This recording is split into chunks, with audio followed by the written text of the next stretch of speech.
بسم الله الرحمن الرحيم waxaan rabaa inaan warbixin kooban ka siiyo ummadda Soomaaliyeed howlgallada ay ku jiraan ciidamada xoogga dalka Soomaaliyeed howlgalladaas ay ka sameynayaan deegaanada labada shabeelle oo tala galay in laga xareeyo maleeshiyada al-shabaab ciidamadu waxay la wareegeen subaxnimadii Isniinta deegaanada ka tirsan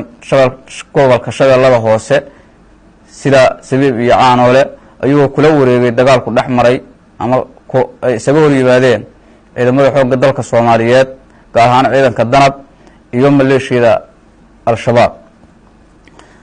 ciidamada xoogga dalka Soomaaliyeed gaar ahaan danab waxay gacanta ku dhigeen 4 ka tirsan maleeshiyada al-shabaab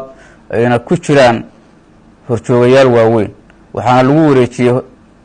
4taas ka tirsan maleeshiyada hay'adaha sirdoonka xoogga dalka dowladda Soomaaliya si loogu sameeyo baaritaano dheeri ah ciidamada isla maalin ahaantii Isniinta garankii dambe waxay gacanta ku dhigeen gooyad laga soo buuxshay waxyaalaha qarxa lana aaminsan yahay in la rabay in la soo geliyo magaalada Muqdisho ciidamadu waxay sameeyeen meel banaan ayay geeyeen wayna qarxiyeen wax qasaara ay u geystay qaraxaasina ma jiro ayagoo ciidamadu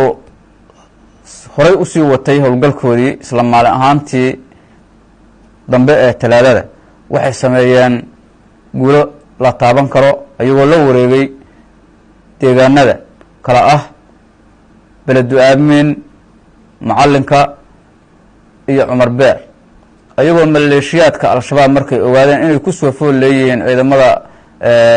xoogga dalka Soomaaliyeed ama ay ku soo wajahan yihiin isaga huleelay deegaanadaas waxaan rabaa ummadda Soomaaliyeed inaan baaq u jeediyo si ay gacmo furan ugu soo dhaweeyaan ciidanka xoogga dalka Soomaaliyeed u istaagay ama uga soo ruuqaansaday talisyadoodii in ay ka dul qaadaan maleeshiyada al-shabaab ee daashatay ummadda Soomaaliyeed